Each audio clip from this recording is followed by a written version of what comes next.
नमः। ओम विष्णुपादाय कृष्णप्रेष्ठाय भूतले श्रीमते भक्ति वेदांत स्वामी नित्य नामने नमस्ते सरस्वती देवे गौरवाणी प्रचारिणे निर्विशेष शून्यवादी पाश्चात्य देशतारिणे जय श्री कृष्ण चैतन्य प्रभु नित्यानंद श्री द्वैत गदाधर शिवासदि गौर भक्त वृंद। हरे कृष्ण कृष्ण कृष्ण हरे हरे, हरे राम राम राम हरे हरे। हम्म। तो हम पढ़ रहे थे प्रभु, कौन से श्लोक में थे हम? 40 हो गया था। आप 2.41 स्टार्ट करना है, व्यवसायत्मिका बुद्धि। हाँ, व्यवसायत्मिका बुद्धिर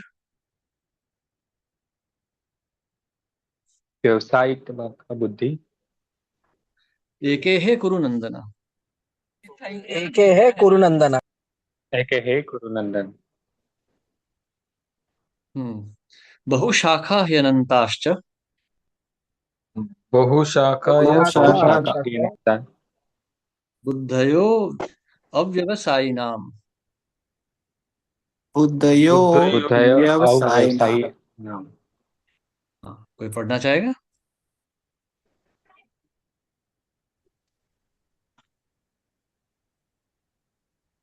हरे कृष्णा प्रभु जी, मैं पढ़ता हरे हूँ। कृष्ण पढ़ो मैं। हाँ, पढ़िए। पढ़िए चेतन प्रभु जी।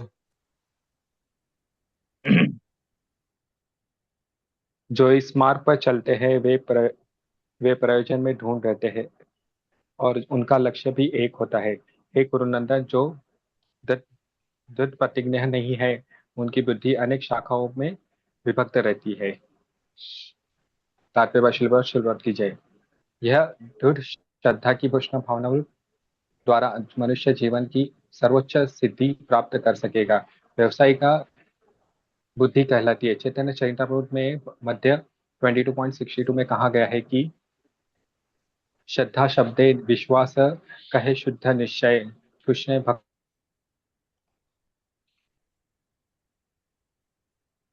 किसी अलौकिक वस्तु में अटूट विश्वास। जब कोई कृष्ण भावनाओं में कार्यों में लगा होता है तो उसे परिवार मानवता या राष्ट्रीयता से बंधकर कार्य करने की आवश्यकता नहीं होती। पूर्व में किए गए शुभ अशुभ कर्मों के फल ही उसे सकाम कर्मों में लगाते हैं। जब कोई कृष्ण भावनाओं में संलग्न हो तो उसे अपने कार्यों के शुभ फल के प्रति प्रयत्नशील नहीं रहना चाहिए। जब कोई कृष्ण भावनाओं में लीन होता है तो उसके सारे कार्य आध्यात्मिक धरातल पर होते हैं, क्योंकि उनमें अच्छे तथा बुरे का द्वैत नहीं रह जाता। कृष्ण भावनामृत में की सर्वोच्च सिद्धि देहात्म बुद्धि का त्याग है। कृष्ण भावना की प्रगति के साथ क्रमशः यह अवस्था स्वतः प्राप्त हो जाती है। कृष्ण भावनामयी व्यक्ति का दृढ़ निश्चय ज्ञान पर आधारित है। वासुदेव सर्वम इति महात्मा दुर्लभ। कृष्ण भावनावी व्यक्ति अत्यंत दुर्लभ जीव है जो भली भांति जानता है कि वासुदेव या कृष्ण समस्त प्रकट कारणों के मूल कारण है। जिस प्रकार वृक्ष की जड़ सिंचने पर स्वतः ही पत्तियों तथा टहनियों में जल पहुंच जाता है, उसी प्रकार कृष्ण भावनावी होने पर मनुष्य प्रत्येक प्राणी की अर्थात अपने परिवार की, समाज की, मानवता की सर्वोच्च सेवा कर पा सकता है।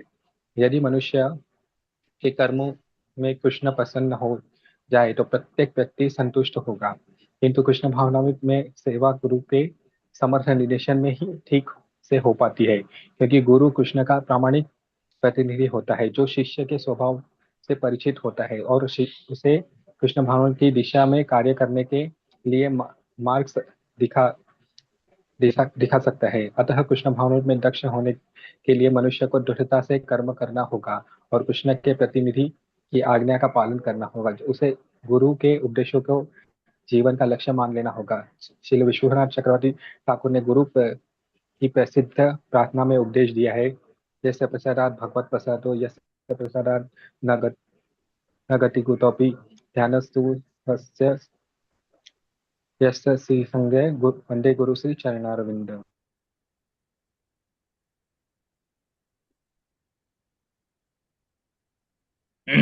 आगे भी है। आगे भी है प्रभु। हरे कृष्ण प्रभु, सॉरी नेट कर गया था।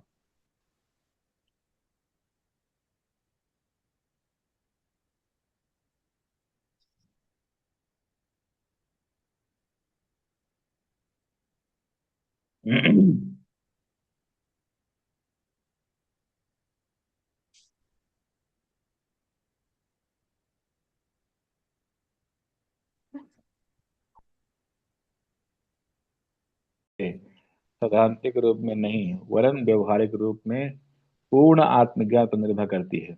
जब सकाम कर्मों से निवृत्ति की कोई संभावना नहीं रहती, जिसका मन दृढ़ नहीं है, वही विभिन्न सकाम कर्मों की ओर आकर्षित होता है। जी प्रभु जी।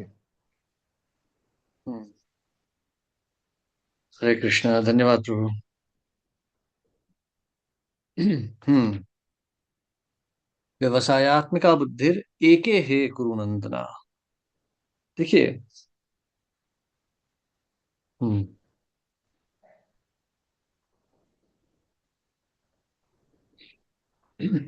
व्यवसायत्मिका बुद्धि क्या होती है? मतलब जो हमारा निश्चय है ना, जो हमने कर लिया वही। एक व्यक्ति सब कुछ नहीं कर सकता। सब कुछ करने वाले केवल भगवान है। 16,108 रानियां, हर रानी के साथ अलग महल में रहते थे। तो आप समझ ही सकते हैं कि भगवान की चेतना कितनी मतलब विभाजित होगी। परंतु ऐसा नहीं है, भगवान की चेतना विभाजित होके भी एक ही होती है। हर जीवात्मा भगवान का अंश है। परंतु फिर भी भगवान जो है वो भिन्न नहीं हो जाते, छिन्न भिन्न नहीं हो जाते। यहाँ तो अगर दो आदमी हमसे बात करें तो हम 200 आदमियों से भी बात नहीं कर सकते, क्योंकि हमारी चेतना सीमित है। तो जब हम एक ध्यान होकर कार्य करते हैं तो हमें उद्देश्य अवश्य प्राप्त होता है। मतलब एक मन से जब हम एकाग्र होकर काम करेंगे तो हमें अवश्य ही लक्ष्य प्राप्त होगा। तो जो व्यक्ति भगवान में अपने मन को स्थिर कर ले, उसके सारे कार्य निश्चित हो जाते हैं। जैसे मतलब देखिए, इसको समझने का प्रयास कीजिए, शायद तात्पर्य इतना सरलता से समझना आए, क्योंकि ये थोड़ा सा मतलब आपको लगे कि ये तात्पर्य में प्रभुपाद क्या कह रहे हैं और यहाँ श्लोक में क्या लिखा है। इसको इस प्रकार से समझने का प्रयास कीजिए। हर कार्य जो कोई व्यक्ति करता है वो क्यों करता है? प्रसन्नता के लिए करता है, सुख के लिए करता है, अपने जो है, जिसे हम कहेंगे अपने सेटिस्फेक्शन के लिए करता है, अपने आप को तुष्ट करने के लिए करता है हर कार्य, कोई भी व्यक्ति। अब ये जो कार्य होते हैं, ये संतुष्टि क्या होती है? ये सुख क्या है, संतुष्टि क्या है? जब हमें लगता है कि हमारे लक्ष्य प्राप्त हो गए।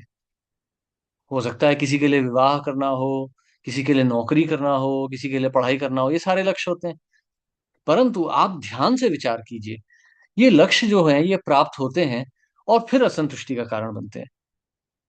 जब विवाह होने वाला होता है तो आप देखते हैं कि लड़के लड़की बहुत प्रसन्न होते हैं, विशेष करके लड़कियां तो बिल्कुल सातवें आसमान पर होती हैं। परंतु विवाह होने के कुछ वर्षों बाद लड़ाई झगड़े, और आजकल तो अब सीधे डिवोर्स भी हो जाता है। डिवोर्स शब्द तो ऐसा है कि इसका हिंदी में कोई, संस्कृत में इसका कोई अर्थ ही नहीं है, क्योंकि ये शब्द होता ही नहीं है शब्दकोश में संस्कृत में। परंतु आजकल ये आ गया है। वैसे ही बच्चे, हर घर में, हर परिवार में, हर किसी की अभिलाषा होती है कि बच्चे हों, बच्चे हों।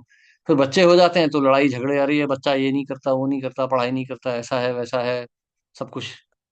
उसके बाद में नौकरी। हर व्यक्ति, हर पुरुष तो कम से कम नौकरी के लिए परेशान ही रहता है हर समय। फिर नौकरी मिल जाती है तो फिर वही, अरे ये नौकरी ऐसी है, मेरा स्वास्थ्य बिगड़ गया, ऐसा हो गया, वैसा हो गया। तो इस संसार में जो भी प्राप्त होता है वो हमें संतुष्ट नहीं कर पाता है। इस संसार के हर कार्य हम अपनी संतुष्टि के लिए करना चाहते हैं, परंतु कार्य से संतुष्टि प्राप्त नहीं होती। परंतु जो व्यक्ति इस संतुष्टि, इस सुख के मूल को समझ जाता है, वह व्यक्ति बुद्धिमान कहलाता है। जेई कृष्णा भजे सेई बड़ा चतुर, चैतन्य महाप्रभु कहते हैं। जो भी इस संतुष्टि, सारे सुख संतुष्टि का जो मूल आधार है वो भगवान है। वासुदेव सर्वमिति। और इस प्रकार से जो भगवान को जान जाता है वो महात्मा कहलाता है। स महात्मा सुदुर्लभ। तो जो व्यक्ति यह जानते हुए कि मेरी सुख संतुष्टि का कारण भगवान है और भगवान की ही सेवा में लग जाता है, ऐसे व्यक्ति को अवश्य भगवत प्राप्ति होती है और उसे हमेशा सुख भी प्राप्त होता है। अब इस बात पे थोड़ा गहराई से विचार कीजिए आप। ठीक है। देखिए, ममैव अंश जीवलोके जीवभूत सनातन, भगवान ने कहा है। तो भगवान का अंश है हम। और भगवान क्या है? सच्चिद आनंद विग्रह। आनंद विग्रह है भगवान। भगवान तो आनंद का स्वरूप है। हम भी जीव भगवान का अंश होने के कारण इस आनंद का एक भाग है। परंतु इस माया के आवरण में फंस के हम उस आनंद को भूल गए हैं। इसीलिए आप देखिए बार बार हमारा प्रयत्न रहता है संतुष्टि प्राप्त करने का, सुख को प्राप्त करने का, आनंद को प्राप्त करने का। हमारा प्रयत्न रहता है, परंतु आनंद हमें प्राप्त होता नहीं है, क्योंकि हम माया में हैं। देह आत्मबुद्धि, ये शरीर में हूं, इस बुद्धि में फंसे पड़े हैं। तो हमारे असंतुष्टि, हमारे दुख का कारण ना पत्नी है, ना नौकरी है, ना बच्चे हैं, ना ये समाज है। आपके दुख का कारण कोई मुसलमान या पाकिस्तान नहीं है। आपके दुख का कारण आपका शरीर है। जन्म मृत्यु जरा व्याधि दुख दोषानुदर्शनम। तो दुखों का मूल ये शरीर है। इस शरीर में फंसे रहने वाली जो चेतना है, फंसाने वाली जो चेतना है, वो दुखों का कारण है। तो जो व्यक्ति यह समझ जाता है कि यह मेरे दुखों का कारण है, वो इस बात का भी अनुसंधान करता है कि हम मेरा फिर मेरे सुख का मूल क्या है। तो वो समझ पाता है, स महात्मा सुदुर्लभ। तब वो समझ जाता है वासुदेव सर्वमिति, कि अर्थात भगवान मेरा स्तोत्र है, भगवान ही सुखों का भी स्तोत्र है। यदि भगवान को प्राप्त किया जाए तो दुखों का निवारण हो सकता है। ऐसा व्यक्ति जो होता है उसे व्यवसायत्मिका बुद्धि कहा जाता है। वो एकजुट होकर लग जाता है अपने उद्देश्य को प्राप्त करने के लिए। परंतु ये ऐसे नहीं होता है। इसके लिए आपको एक गुरु की आवश्यकता होती है। तद विधि प्रणिपातेन परिप्रश्नेन सेवया उपदेक्षन्ति ते ज्ञानम ज्ञानेन तत्वदर्शिना। अर्थात तत्वदर्शी गुरु की आवश्यकता होती है। तो जब गुरु, क्योंकि गुरु ने भगवान को देखा है, तत्वदर्शिना, उन्होंने तो देख रखा है ना। आपको फिजिक्स पढ़नी है तो फिजिक्स के प्रोफेसर के पास ही जाएंगे, जिसने फिजिक्स पढ़ रखी है। कोई सड़क चलता आदमी दुकान से किताब खरीद लेगा, बोलेगा अब ये पढ़ के समझ गया मैं, तो ऐसे तो नहीं चलेगा ना। जिस व्यक्ति को ज्ञान का साक्षात्कार है, वही तो आपको ज्ञान दे सकता है। तो गुरु ने क्योंकि भगवान का स्मरण कर रखा है, गुरु ने भगवान का प्रत्यक्ष प्राप्त कर रखा है, इसलिए गुरु हमें मार्गदर्शन कर सकते हैं। यस्य प्रसादात भगवत प्रसादो। तो ऐसे गुरु जो हैं वो भगवान के प्रतिनिधि होते हैं। उन्हें भगवान का ही जो है वो सेवक माना जाता है। और उनका केवल एक ही उद्देश्य होता है जीवन का, वो है भगवत प्राप्ति। यदि मेरे जैसा कोई व्यक्ति पढ़ाने लग जाए तो हम गुरु नहीं हैं, हम केवल पथ प्रदर्शक हैं। गुरु वो होते हैं जो हमें भगवान का दर्शन करा सकते हैं। क्योंकि हमारे जीवन के उद्देश्य अलग अलग हैं, बहुशाखा अनंतश्च। हम बहुशाखा बुद्धि हैं, इसलिए हम भगवान को प्राप्त नहीं कर पा रहे। जब ये बुद्धि एक मार्ग में आ जाएगी, केवल भगवत प्राप्ति में लग जाएगी, तो हमें भगवत प्राप्ति हो जाएगी। तो यह गुरु जो होते हैं, क्योंकि वो भगवत स्मरण में ही रहते हैं नित्य, वो हमें भगवान का दर्शन करा सकते हैं। इसलिए गुरु की सेवा की जाती है, गुरु का स्मरण किया जाता है, और गुरु की कृपा से हमें भगवत प्राप्ति होती है। हरे कृष्णा। किसी का कोई प्रश्न या टिप्पणी? यहीं पर एक बात और कहना चाहूंगा मैं कि मन केवल भगवान में लगाने से ही होगा। मतलब जिसका मन यहाँ वहां भटकता रहेगा, वो भगवान को प्राप्त नहीं कर सकता। मतलब ठीक है, मैं थोड़ा सा संसार भी भोग लूंगा फिर भक्ति भी कर लूंगा, नहीं, ऐसा नहीं होगा। सो क्योंकि यहाँ पर लिखा है ना, व्यवसायत्मिका बुद्धि एके है कुरुनंदना। एक जुट होके आपको सोचना पड़ेगा। यह सब जो हम कर रहे हैं, घर संसार व्यवसाय, ये माया के आवरण है। जब हम भगवान का स्मरण कर रहे हैं, जब हम शास्त्रों का अध्ययन कर रहे हैं, या हम गुरु की वाणी सुन रहे हैं, तो हमें इस प्रकार से भगवान से प्रार्थना करनी चाहिए कि हे भगवान, ये माया के आवरणों को आप हटा दीजिए। अभी मेरी चेतना इस माया में लगी पड़ी है, घर परिवार संसार में मैं फंसा हुआ हूँ। मुझे धीरे धीरे करके इससे निकाल दीजिए, मेरी चेतना को शुद्ध कर दीजिए। इस प्रकार से जो प्रार्थना करते हुए भगवान की सेवा करेगा गुरु के अधीन, उसे अवश्य ही भगवत प्राप्ति होगी। हम्म। हाँ, श्लोक 42-43, यदि किसी का कोई प्रश्न नहीं है तो। याम इमाम पुष्पिताम वाचम याम इमाम पुष्पिता वाचम प्रवदन्त्य अविपश्चिता प्रवदन्ते अपश्यता प्रवदन्त्य विपश्चित् वेदवाद रताः पार्थ वेद पात्रता पार्थ वेदवादर्ता पार्थ नान्यादस्तीति वादिनः। न अन्यदस्ति वादिन नान्यत् अस्ति वादितं कामात्मानः स्वर्गपरा कामात्मान कामात्मा स्वपरा स्वर्ग का। जन्म कर्म फल प्रदाम, जन्म कर्म जन्म फल कर्म फल प्रदाम, क्रिया विशेष बहुलाम, क्या विशेष क्रिया बहुलाम, विशेष बहुला, भोगैश्वर्य गतिम प्रति। भोग ऐश्वर्य गतिम प्रति। ऐश्वर्य गति प्रति। कोई पढ़ना चाहेगा?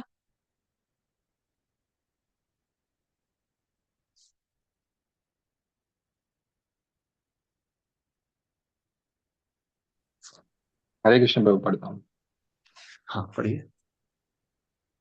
अनुवाद। अल्पज्ञानी मनुष्य वेदों के उन अलंकारिक शब्दों के प्रति अत्यधिक आसक्त रहते हैं जो स्वर्ग की प्राप्ति, अच्छे जन्म, शक्ति इत्यादि के लिए विविध सकाम कर्म करने की संस्तुति करते हैं। इंद्रिय तृप्ति तथा ऐश्वर्यमय जीवन की अभिलाषा के कारण वे कहते हैं कि इस इससे बढ़कर और कुछ नहीं है।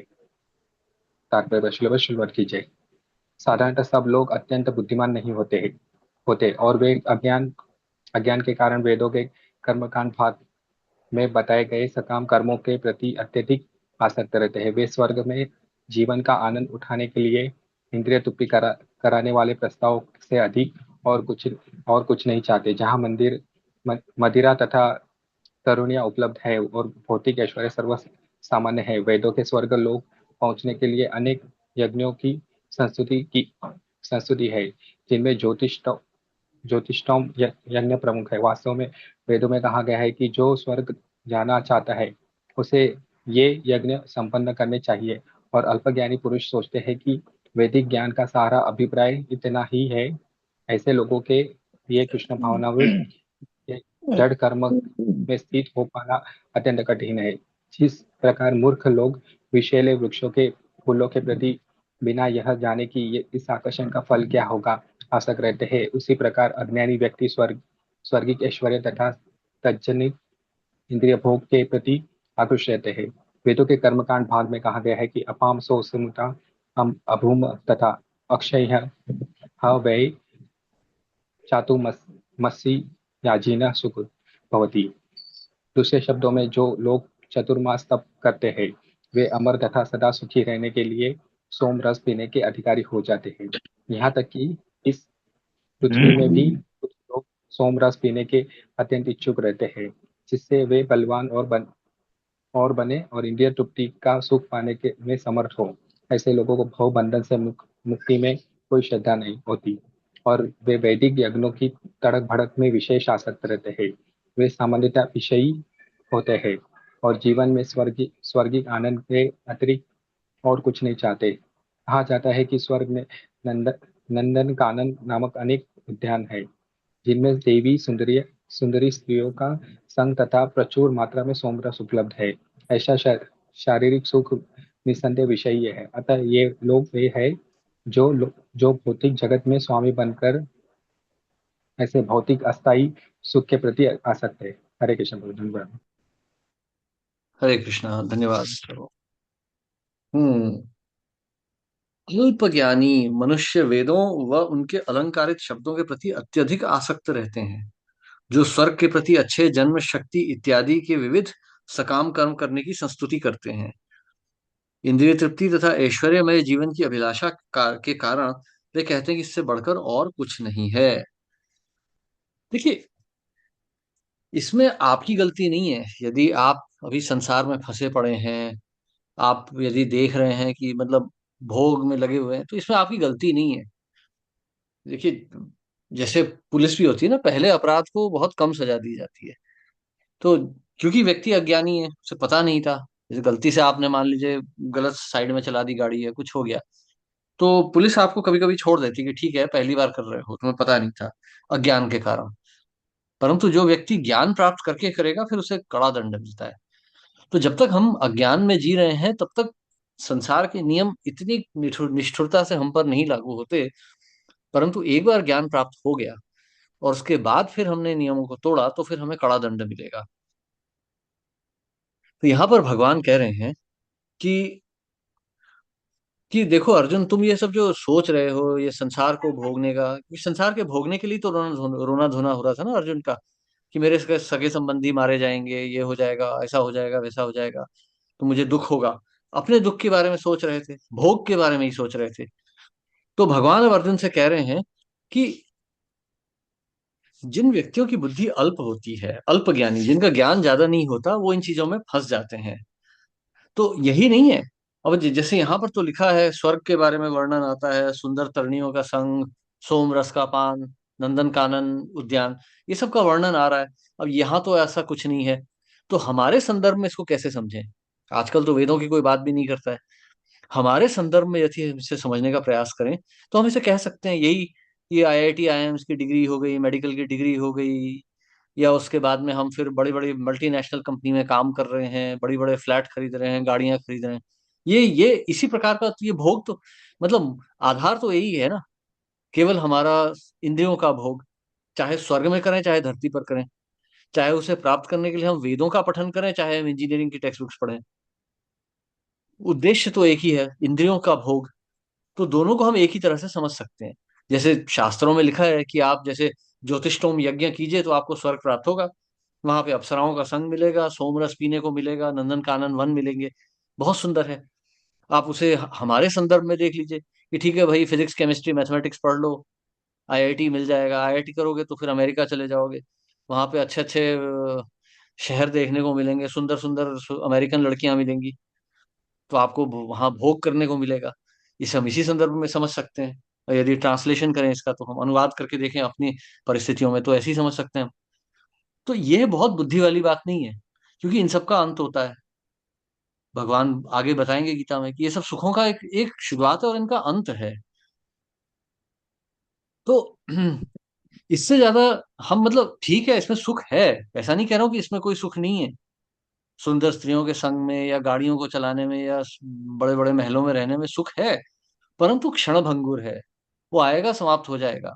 जो आपकी आज की सुंदरी है, वो आगे चल के बदसूरत बुढ़िया बन जाएगी, फिर आपको नहीं पसंद आएगी।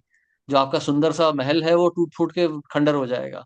जो अच्छी गाड़ी है, वो बेकार हो जाएगी। ये स्वयं का जो शरीर है आज, जो इतना यौवन में इतना दृढ़ है, मतलब सुडौल है, वो आगे चल के बूढ़ा और जर्जर हो जाएगा।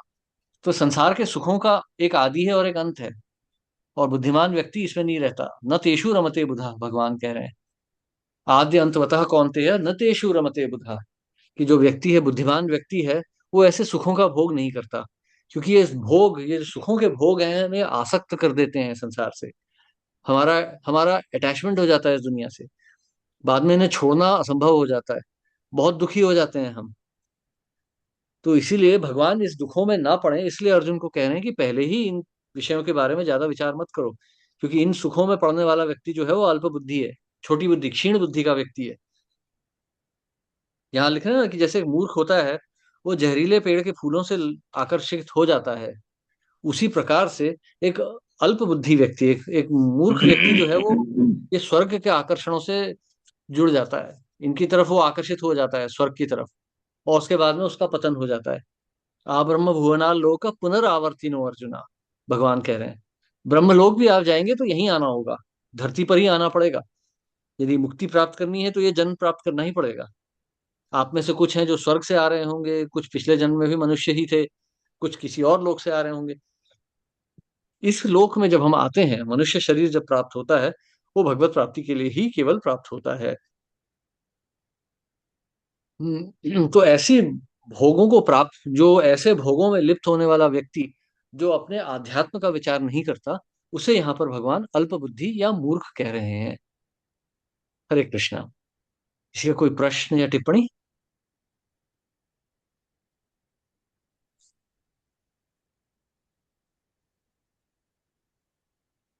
ठीक है, तो आज यहीं समाप्त करते हैं अभी।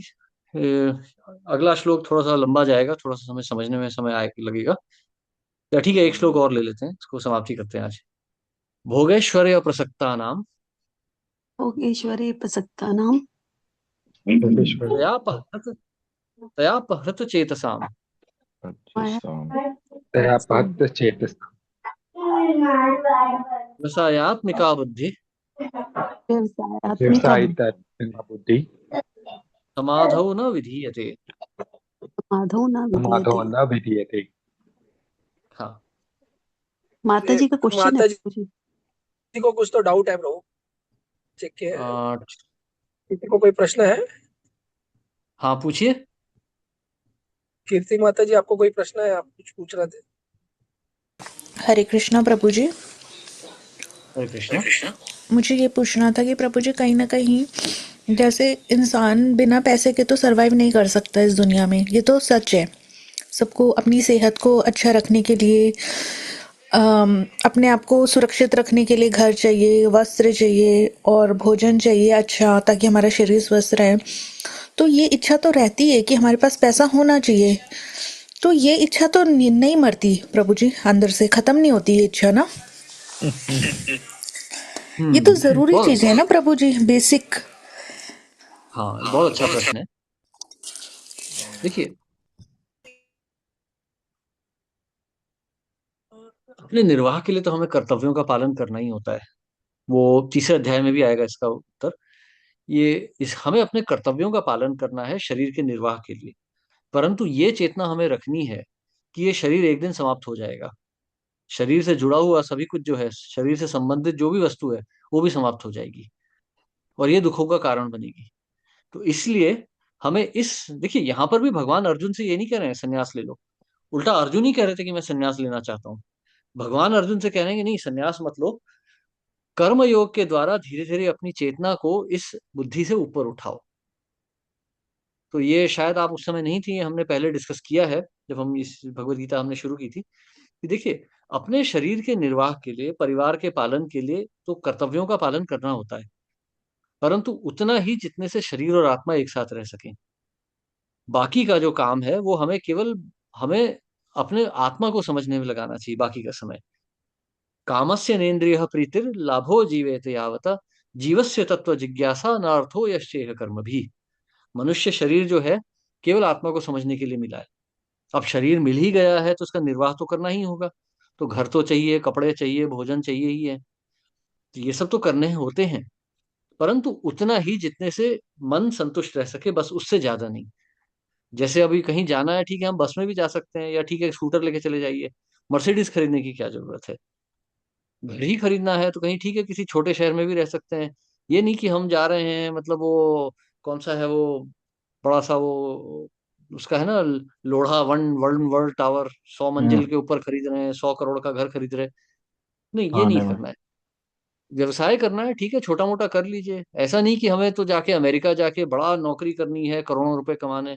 नहीं, क्योंकि ये सब समाप्त हो जाएगा।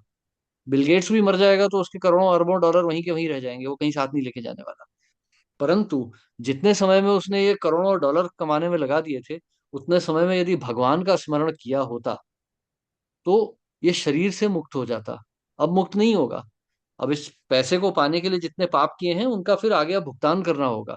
अगले जन्मों में, पशु योनियों में तड़पते हुए, जन्म मृत्यु जरा व्याधि में रहते हुए ये सब भुगताना पड़ेगा। जितने पुण्य थे इस जन्म में समाप्त हो गए। तो कामस्य नेन्द्रिय प्रीतिर, अपनी इच्छाओं को आप काम वासनाओं में मत लगाइए। अगर भगवान ने सुंदर शरीर दिया है तो ठीक है, अच्छी बात है, भगवान की सेवा कर लीजिए। ये नहीं कि हम जा रहे हैं लोगों को दिखा रहे हैं, देखो मैं कितना सुंदर हूँ, मैं मुझे मेकअप करना है, मुझे दिखाना है। नहीं, वैसे ही यदि भोजन करना है, ठीक है, दाल रोटी खा के चल काम चल जाता है। नहीं, ये नहीं कि हम जा रहे हैं पेरिस में जाके हम खा रहे हैं, वहां की ब्रेड्स खा रहे हैं, ये खा रहे हैं, बहुत ज्यादा भोग कर रहे हैं। नहीं, सब कुछ जैसे गौतम बुद्ध कहते हैं ना कि बीच का मार्ग, सरल मार्ग पकड़ना है बस। बाकी का समय भगवान के स्मरण में लगाना है। सभी कह रहे हैं ना, आपके वो प्रेमानंद महाराज भी यही कहते हैं, वो राजेंद्र दास जी महाराज भी यही कहते हैं, सभी यही कह रहे हैं, भगवान का स्मरण कीजिए नित्य, क्योंकि ये शरीर समाप्त होने का समय बड़ी जल्दी आ रहा है। देखिए, देखते देखते पलक झपकते ही हम बचपन से इधर तक पहुंच गए। पलक झपकते ही यहाँ से हम बिस्तर में भी लेट जाएंगे, और पलक झपकते ही ये शरीर भी छूट जाएगा।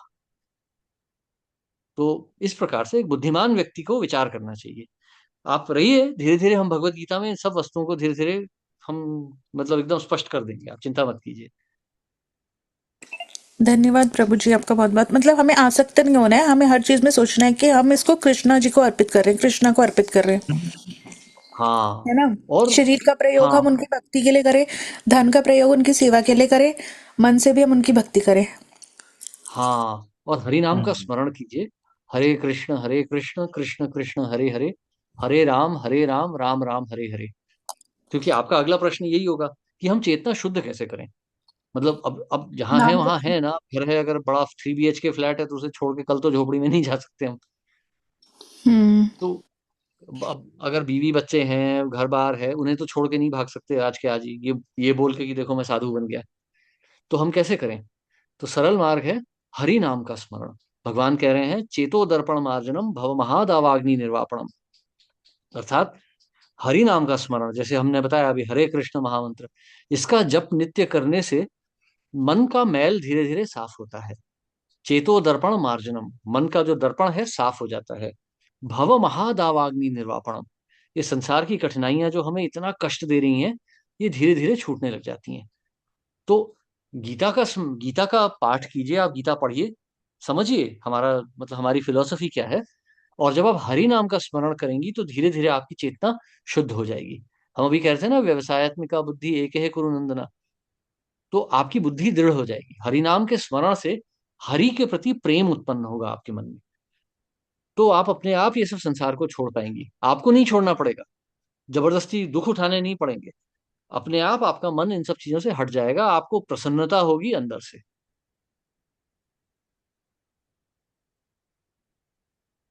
जी प्रभु धन्यवाद, प्रभु जी धन्यवाद, बहुत बहुत आपका क्लियर हो गया मुझे काफी कुछ ना।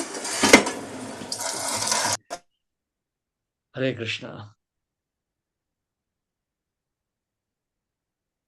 हरे कृष्णा प्रभु जी। Hare Krishna, thank you very much. हाँ जी, और किसी का कोई प्रश्न है? ठीक है, फिर आज यही समाप्त करते हैं। सभी का बहुत बहुत धन्यवाद। हरे कृष्णा। शिल प्रभुपाद की जय। ठीक है पूज्य, हरे कृष्ण भगवान पूज्य। हरे कृष्णा, धन्यवाद दंडवत प्रभु प्रणाम। जी, धन्यवाद सभी भक्तों केवल का। हरे कृष्णा, दंडवत प्रणाम। हरे कृष्ण प्रभु जी। कृष्णा, हरे कृष्णा हरे प्रभु जी, कृष्ण। दंडवत प्रणाम। दंडवत प्रणाम। हरे कृष्णा।